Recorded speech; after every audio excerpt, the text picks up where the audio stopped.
so to speak.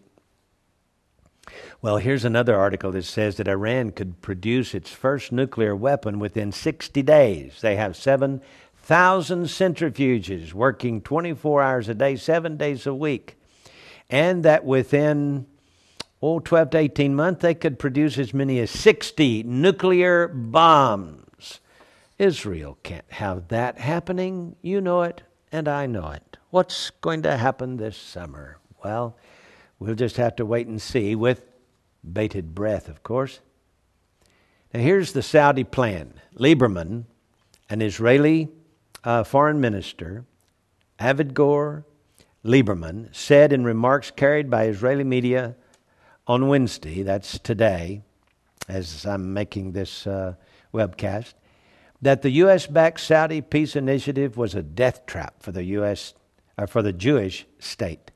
Introduced in 2001, the Saudi initiative envisions a comprehensive peace deal between Israel and the whole of the Arab Middle East based on a full Israeli withdrawal to its pre-1967 borders. That's giving up Jerusalem completely.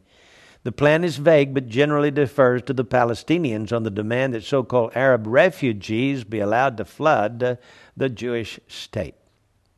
Earlier this week, U.S. President Barack Obama stated that he sees the Saudi initiative as the basis for making peace between Israel and its neighbors. Wonder what rock he's been living under. He indicated that it will be part of his government's foreign policy. That's the United States government's foreign policy.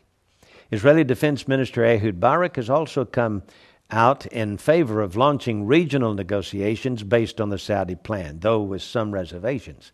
Barak and Lieberman have engaged in a heated debate over the issue, thus holding up the publication of an official peace process policy by Prime Minister Benjamin Netanyahu. Sad to say, Benjamin Netanyahu can't even get his own ranking officials in line with his thoughts on the matter. Here's another sad note from Israel. Hamas threatens to abduct more Israeli soldiers. Yes, Damascus-based overall Hamas leader Khalid Mashal on Monday said that his group would abduct additional Israeli soldiers to be used as bargaining chips to secure the release of all Palestinian terrorists being held in Israeli prisons. Hamas expects the new Israeli Prime Minister Benjamin Netanyahu to renege on the previous government's willingness to free over 1,000 Palestinian terrorists, including those who had directly murdered Israelis, in exchange for kidnapped soldier Gilad Shalit. Though Foreign Minister Ehud Olmert had eventually agreed to nearly all of the Hamas prisoner swap demands, the terror group still refused to finalize a deal. Now they're going to kidnap more Israeli soldiers. And then finally, here's a poll that suggests that Israeli-Palestinian peace is a long ways off. If a poll was conducted by an Israeli left-wing organization is any indication, the Middle East conflict is not going to come to an end anytime soon, despite a general commitment to the two-state solution.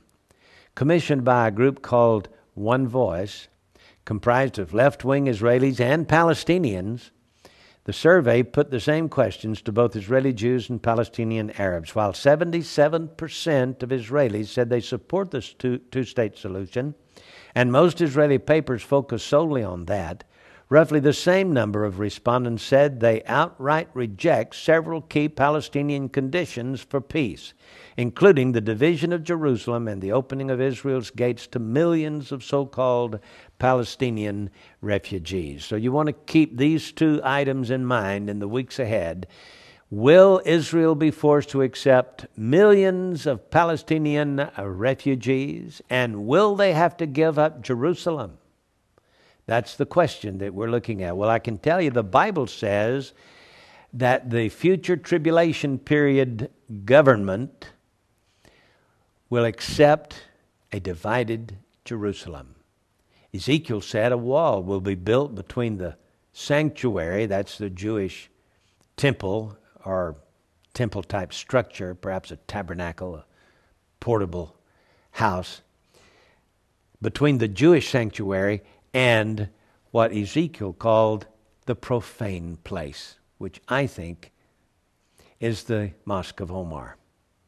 It is a profane place because Muslims have a building on the site of the ancient Jewish Holy of Holies. And Daniel said that the Antichrist would part the land, divide the land. That sounds exactly what our government now wants to do, and the Arab world. Pray for Benjamin Netanyahu as never before. He needs the Lord's strength. I'm J.R. Church. We'll see you again tomorrow with our analysis of the news.